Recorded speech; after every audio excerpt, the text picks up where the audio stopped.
Well, boom! We are back with another edition of the Pocket Change Market Report just in time for your Saturday cherry picking and searching activities. And boy, do we have a good one here for you. We got a few firsts that we've never talked about in the PCMR reports.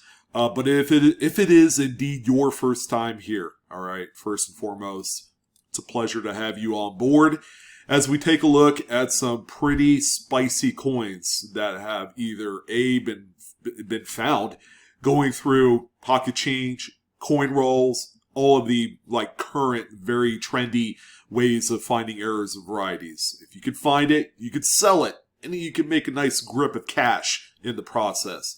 In addition, if you like to do the whole coin show or coin shop thing, and you like to cherry pick some varieties that aren't attributed by your local family-friendly dealer, well, that's certainly a good opportunity for you as well. Now, the big indicator of whether or not you should sell a coin really matters about two different ways, okay? Whether or not this has a spot in your collection that you just like to collect. That's all well and good, and that's perfectly fine. I do it as well. But there are people that go out, they cherry pick, and their main kind of end goal in all of this is to find stuff that they can flip online. Okay, they call it arbitrage to a lot of folks that do the whole Amazon thing. But of course, coins has its own bit of arbitrage as well. There are a lot of coins, ladies and gentlemen, out in circulation and at the show and shops and antique shops and all sorts of other places, pawn shops, that have gone unchecked. And as a result, there are some of these coins that can be lost forever. You just never know what's going to be out there.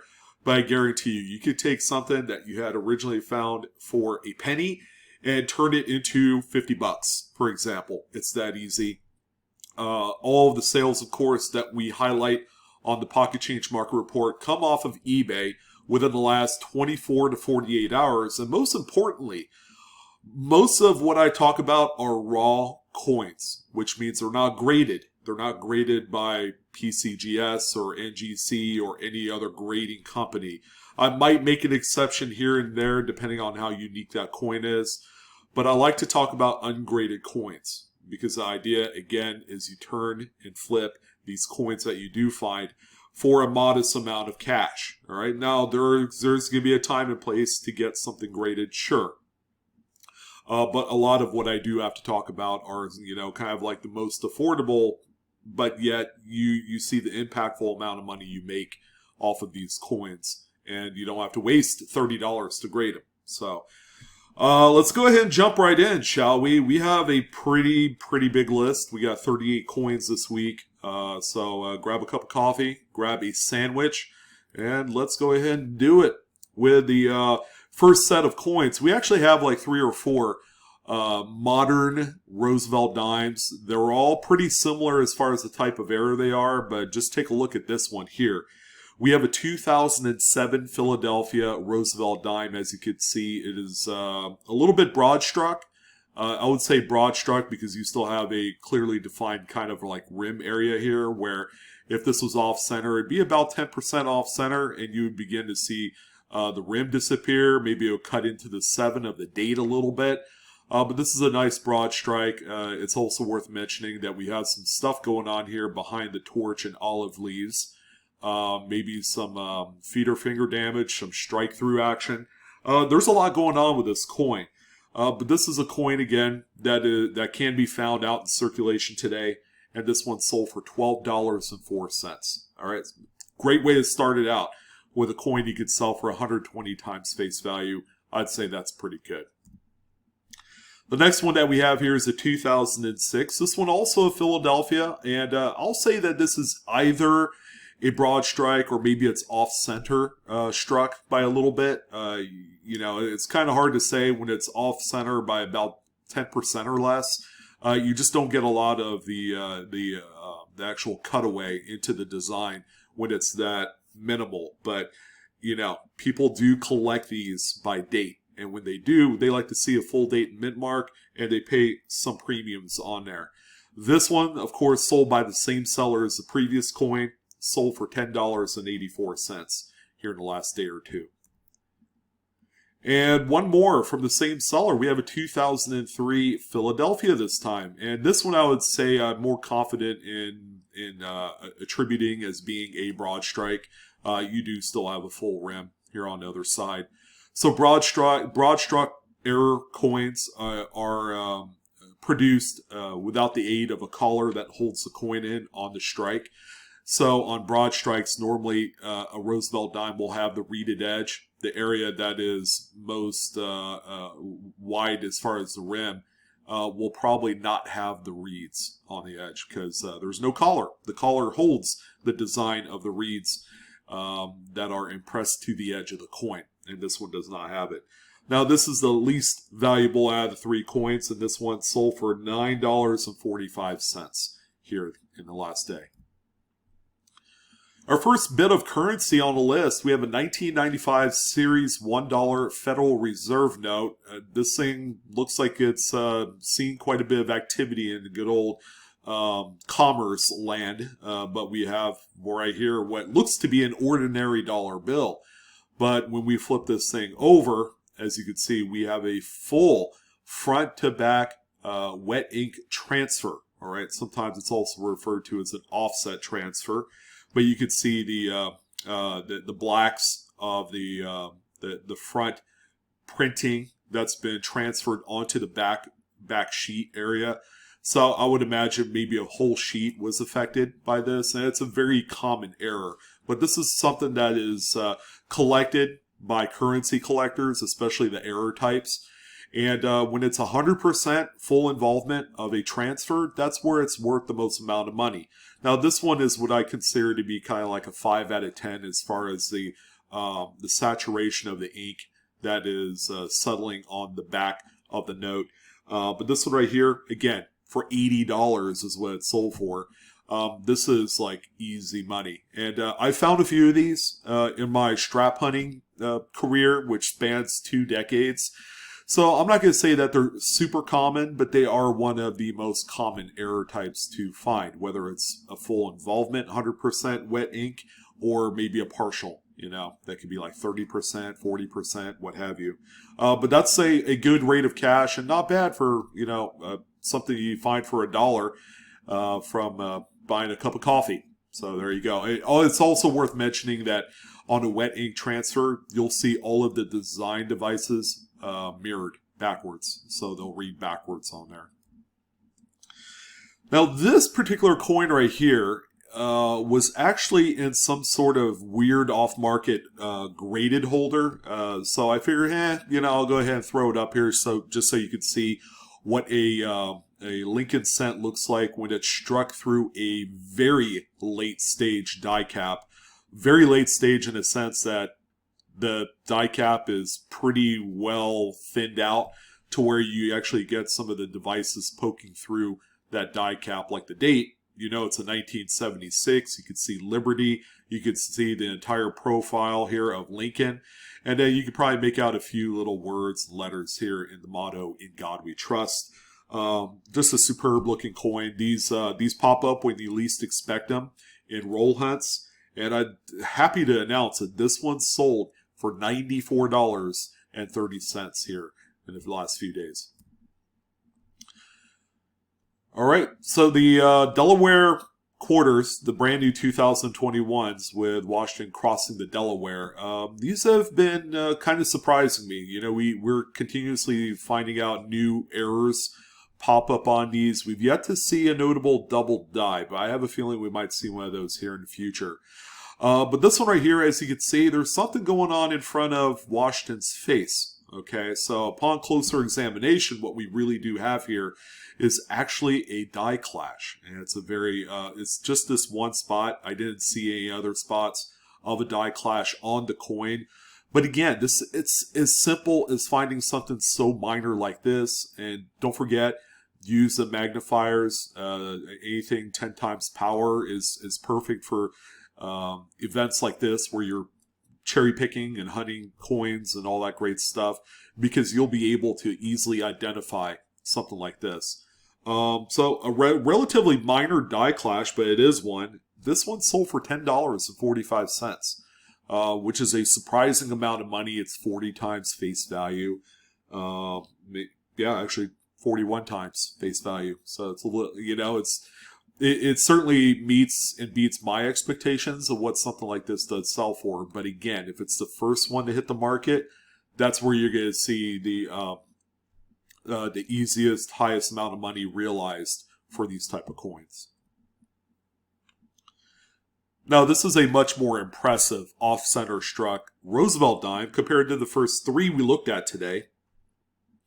It's a 1991p. I would say this one is off-center by approximately 15%. We do have some cutoff of the word dime on the reverse, so that's notable.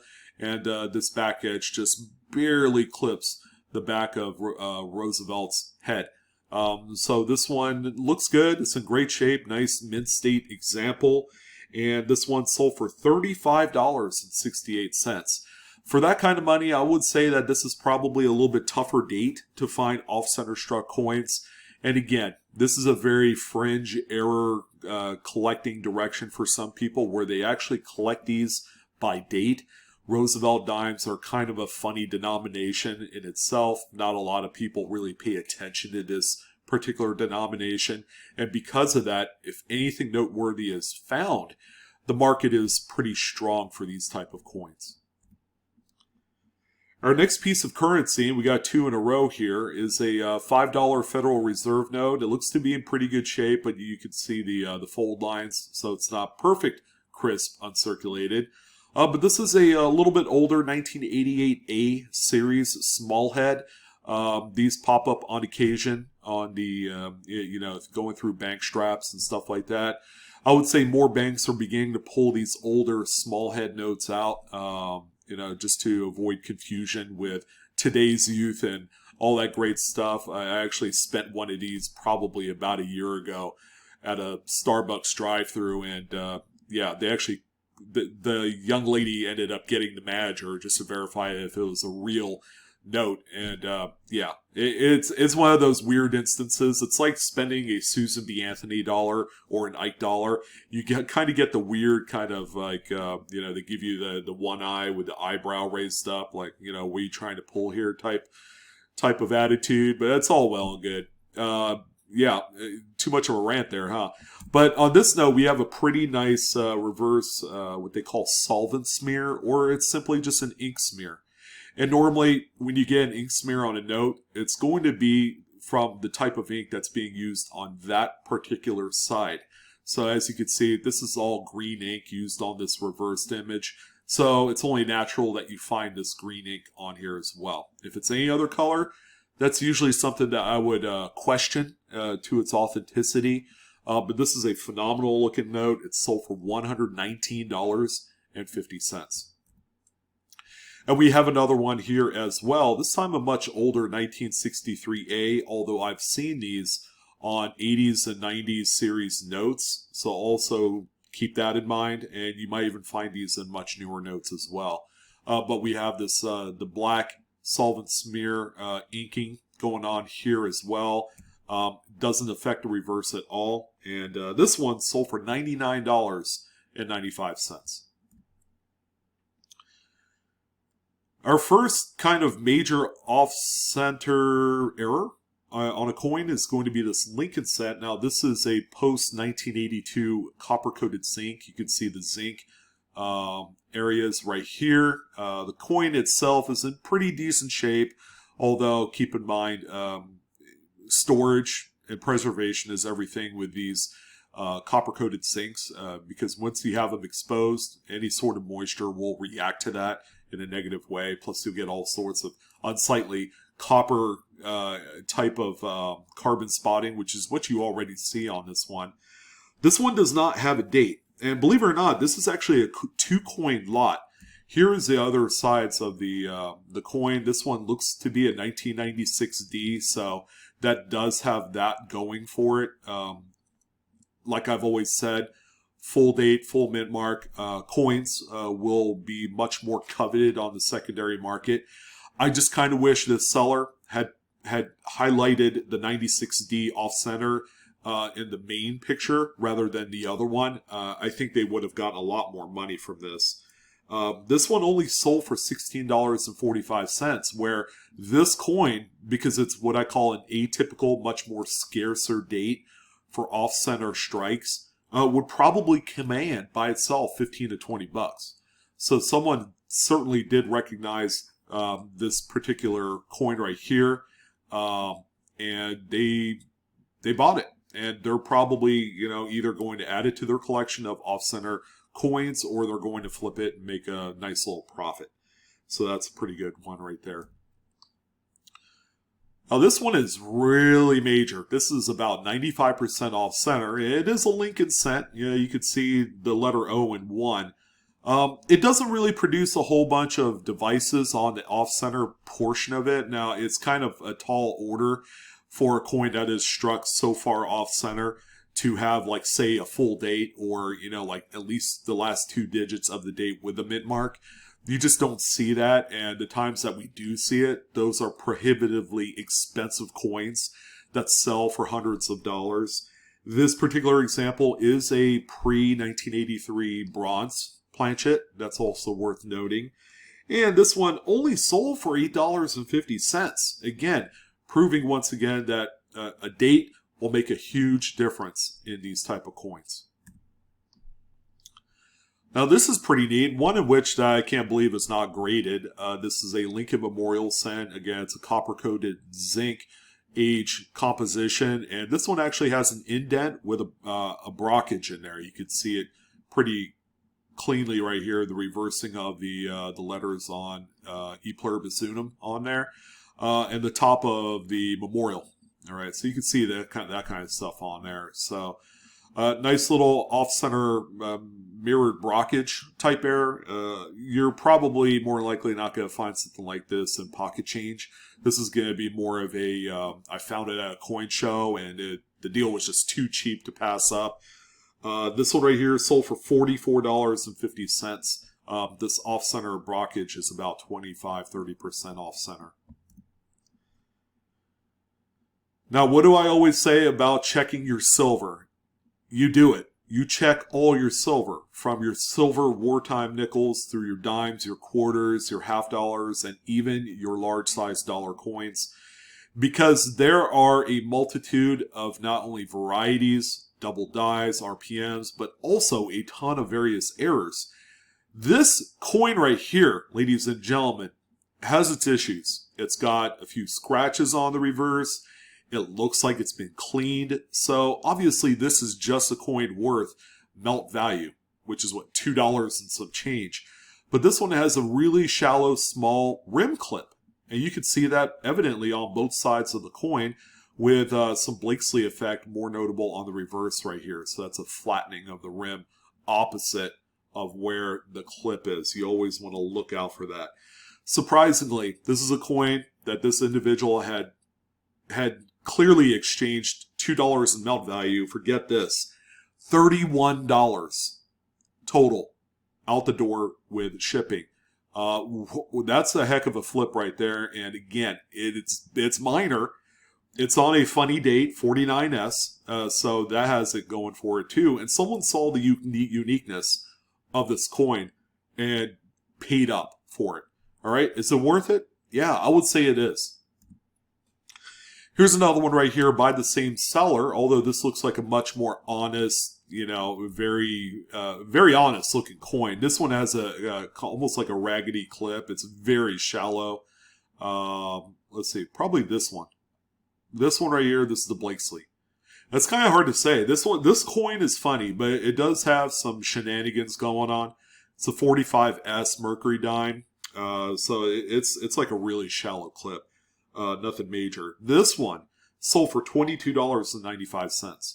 Not nearly as impressive as the Roosevelt dime, and I know I'm like, I can't believe I'm saying that because that dime had issues. But we're talking two comparatively tough dates for these type of errors. Well, it's been a while since I talked about a pretty insane machine double Lincoln cent. Usually you will find a 69S or 57D out there, but how about a 58D? I mean, the coin by itself, if you don't have a magnifier, you will miss this. No doubt about it. But take a look at the machine doubling on this coin. Just the step-like features, the flattening of the devices themselves have shrunk down because you do have that die hopper shift upon the strike. So you see it even on the mid mark right here. So when you find it on not only the date but mid mark, it is certainly machine doubling. Through 8 bids, and it will have a discussion about this here in a second, it sold for $37. So there are dedicated collector bases out there that actually want these. And I know, you know what I'm going to say. They're not typically worth anything because machine doubling isn't commonly referred to as an error or a variety. It's just one of those things that happens. I don't know. I might be putting my foot in my mouth, and some will say it is an error. But again, for the longest time, even the error people like Mike Diamond and all of them have simply referred to machine doubling as damage with the strike. But should that be an error? I don't know. I think I've been listening to too many people, the right type of people, and I think this is going to be a debate that will continue on for years. But there is some popularity in these, and when a good one pops up, the money is always going to be strong. Whether it's $10, 20, 30, 50. There was even a 69S that sold a few years ago for over $1,000, and it's not even the legit DDO FS101. It was just machine doubling. All right, so we have our next piece of currency, 2013 $1 Federal Reserve note, and check out the serial number, 1349 and a 31. Okay, this is a fancy serial number. For those of you that do pay attention to these, this is also called a radar fancy serial number, or the more technical term is a palindrome. So the first 4 numbers in that serial number are the same in mirrored fashion to the last 4 numbers. Okay, these are very widely collected, and if you're able to score one of these notes in any condition, regardless, you can make money off of it. This is a much newer note. It's 2013. This is what we're finding in circulation today.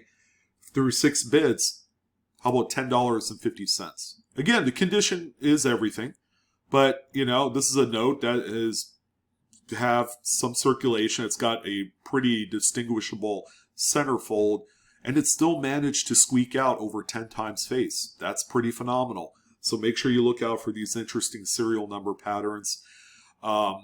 I would say there are a few websites online that you could untap to determine what is indeed a fancy serial number. All right, piece of currency number 2. I think probably from the same seller as the fancy that we saw previously. Yeah, the third print on this one is way misaligned. So the serial numbers, the district seals, and even the quad numerals on the corners. I call these 4 corners of the note right there for the third print. All shifted to the right. So anytime you have anything from the third print overlapping some of the devices on the note, like the design and the intaglio printing on there, that's where it becomes very desired in the marketplace. This one right here, through 14 bids. Wow, what a good deal of money. Sold for $87.44. There was also I believe about 3 months ago, a much newer, I believe 2017, with a similar misalignment as this, only it was like a much nicer shape. Sold for about $200. So, yeah, the market is very strong for the misaligned third prints, if you could find them. One of my favorites this week, we have a 1985P Washington quarter that is off-center by about 10-15%. It's in really nice shape. Again, probably not a date that you normally would see of this type of error, and this one did sell for $25. Pretty nice. I like it. Another piece of currency, of course, you can see this one does have a gutter fold right here. So there was an obvious wrinkle in the sheet before the first print was applied. And this note does have a bite out of it. So someone was definitely hungry when they were using this note. It is a silver certificate. It's a 35E, and normally the going rate for any silver certificate would be between $1.50 to $2 in very circulated condition, and that does include star notes. They're quite commonplace out there in the silver certificate land. So yeah, a note with issues, but it does have that nice gutter fold. You could see that the gutter was stretched out at one point to make way for the second print on there. And with 20 bids, this one realized $39.45. That's even with the damaged top margin.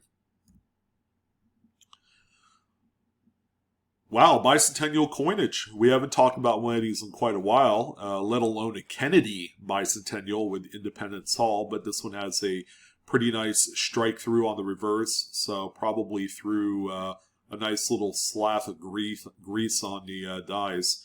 So we got quite a bit of weakness in Independence and Hall. And of course, the bottom part of Independence Hall is obscured greatly by the amount of grease that the strike happened to go through to produce that. This one, 8 bids, $16.75. This is very minor. I'm telling you, you roll hunters, you got to look for stuff like this. It's worth it. It's worth twice a 90% silver half is in today's market. And if you are overlooking this and throwing it back, you are doing yourself a disservice. The pictures are not fantastic, I know. But surprisingly, this one did sell. We do know what it is. It's a Jefferson nickel struck on a Lincoln cent planchet. It is a pre-1983 bronze. It's a 1981P is what this one is. And this one, someone scooped it up at a buy it now listing, $154.44.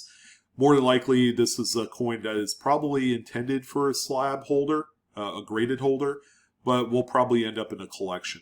It's got enough carbon buildup on there, the oxidation, over prolonged exposure to the elements.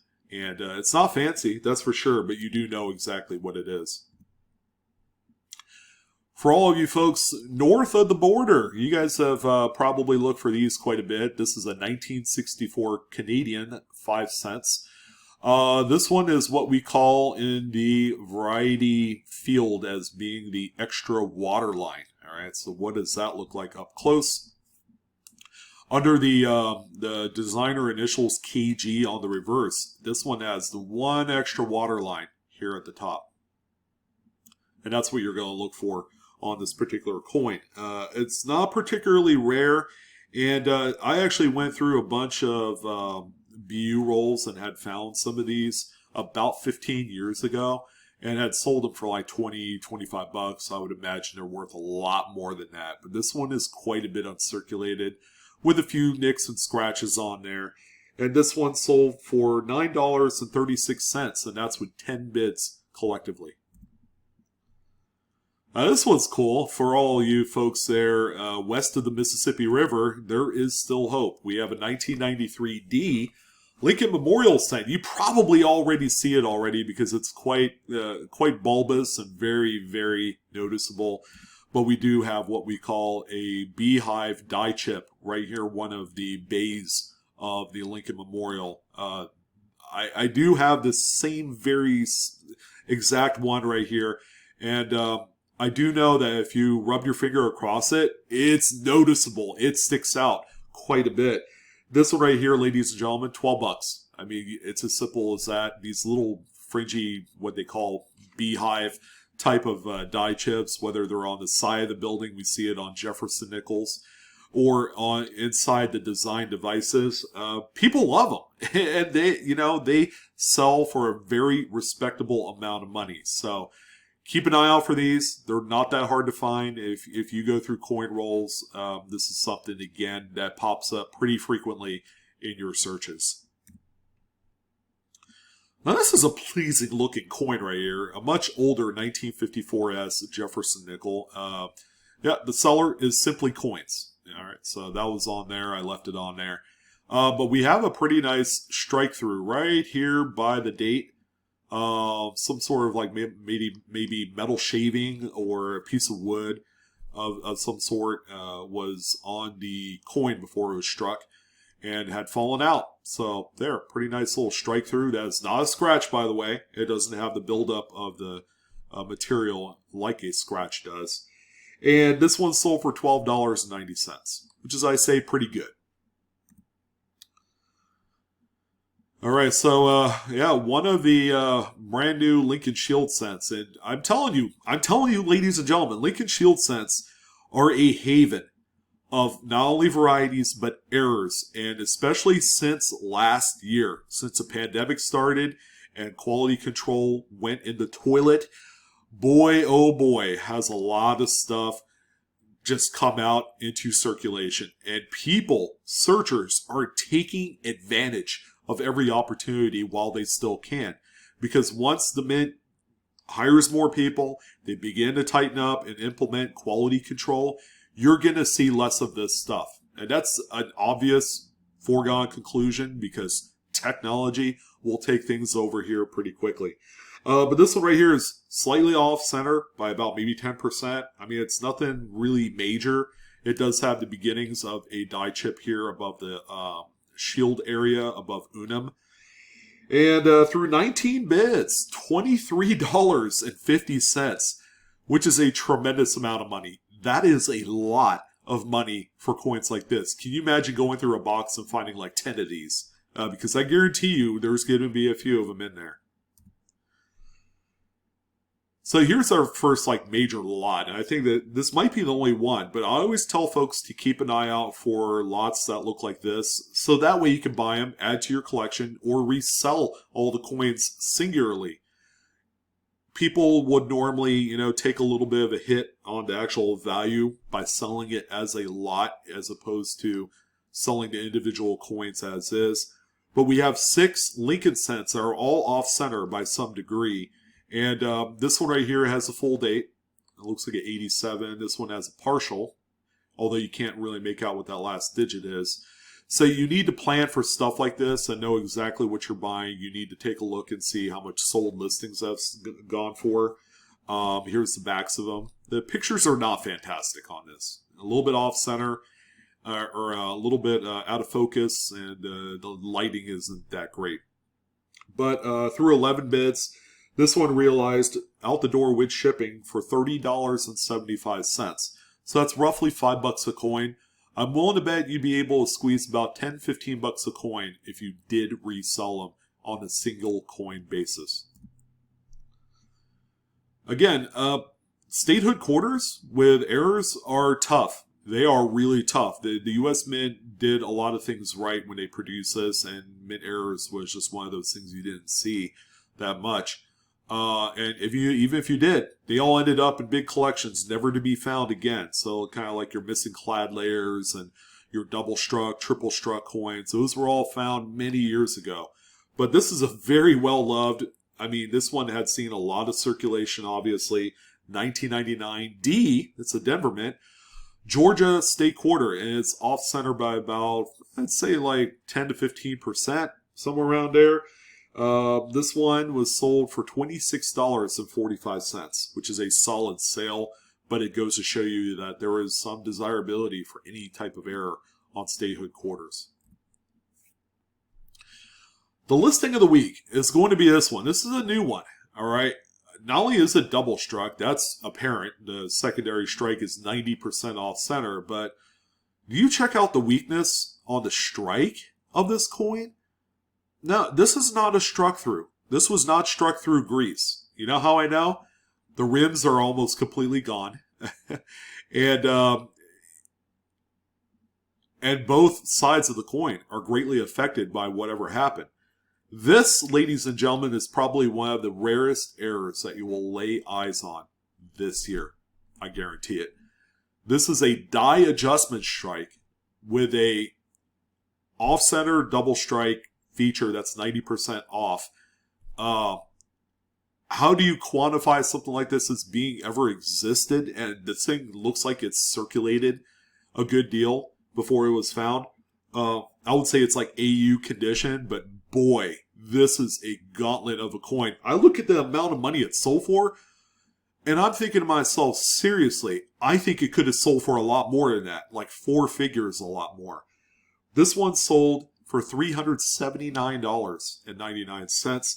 This would be a good story to kind of like tell. I think I might reach out to the seller and see where this person got this coin, because this thing is phenomenal. This is a error pairing that you don't see at all. This might very well be a unique one-off error that we will never see in our lifetimes again.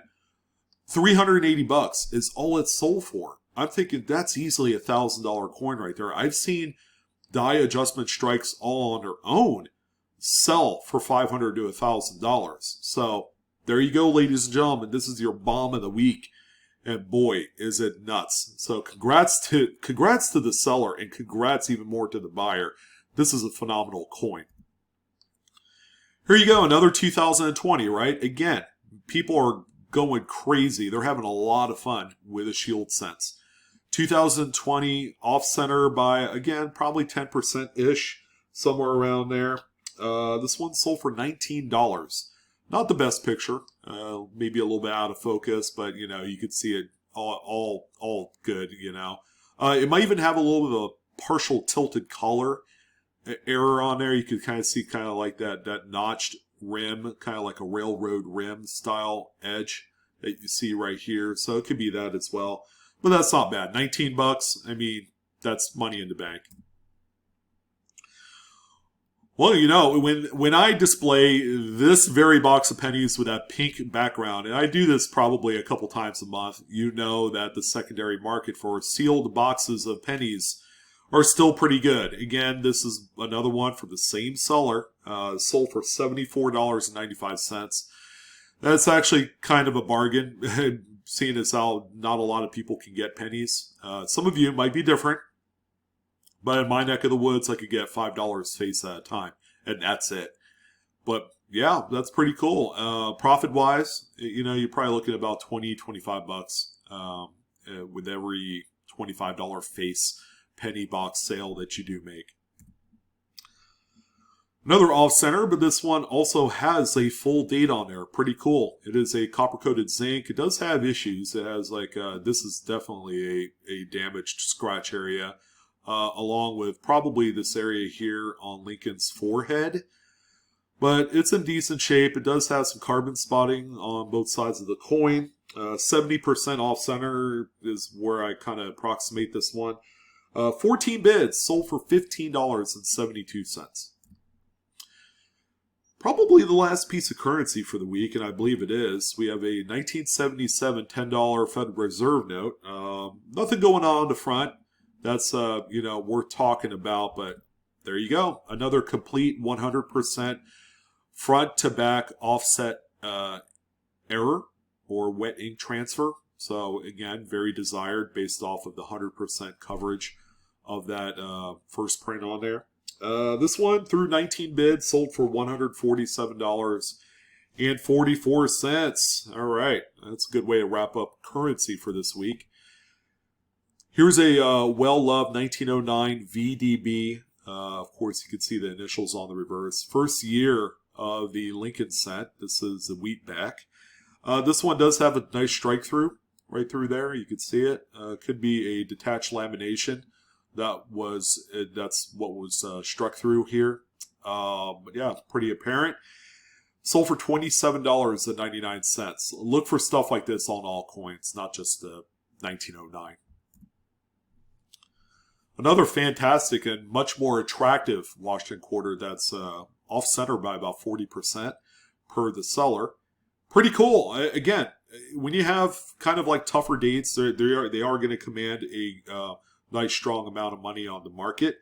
16 bids for this one at $56.55. It's also a nice mid-state example, and error collectors do love that. All right, so a few more of these dimes from the same seller that we saw at the very beginning of the video. We have a 2007P. What's cool is that this one is off-center by about 10%. It also exhibits a little bit of feeder finger scrapes behind the torch and the leaves there. So it's a dual error, pretty neat. This one, 8 bids, realized $12.55. A few of these have been popping up out there in rolls. So even the shape may look a little bit funny, but it's still within the tolerances overall, diameter-wise, of an actual dime. It also looks like it has a little bit of that little, what we call the Roosevelt herpes die chips right here around the mouth. That's actually a very common spot for that. Now this is an incredible broad stroke dime, 1999P. And yeah, this thing is a centered broad strike, probably slightly bigger than a Lincoln cent and probably closer in size, diameter-wise, to a Jefferson nickel. That's how big this thing is. But this is a pretty remarkable looking coin. It's in great shape too. This one sold for $42.48. The collar might have been down just slightly for the rim to be able to show the reeded pattern, but it's not on the very edge. It's just on that finning right there. So that's interesting. All right, so this beater right here, believe it or not, is a 1943 Philadelphia steel cent. So after many years of service in commerce, they begin to look like this. Now, even though they're zinc coated, they're not immune to water at all. So any sort of moisture will just destroy these things. This one, man, I don't know if it was saved in time, but yeah, it does have a round clip, like a little bit of a curved clip here. You do have a little bit of a Blakesley effect on this side right here. Yeah, I mean, believe it or not, this is a coin I would say is worth 5 cents. If you believe that wholeheartedly. But because of that little minor error in there, this one realized $16.99. So, what was the title of this video, right? It was all about shield cents. What else are people finding out there? Well, this last duo of coins is going to knock your socks off. And I've talked about this before, but we have a pair of 2018 Lincoln shield cents. Okay, it's only 3 years old. These are not old at all. And on the reverse, they both have remarkable, amazing strike throughs, with like grease and debris and all sorts of other crap in there. This is what it looks like when it's struck through all that stuff. You just have a destruction of the overall devices of the coin. Wow.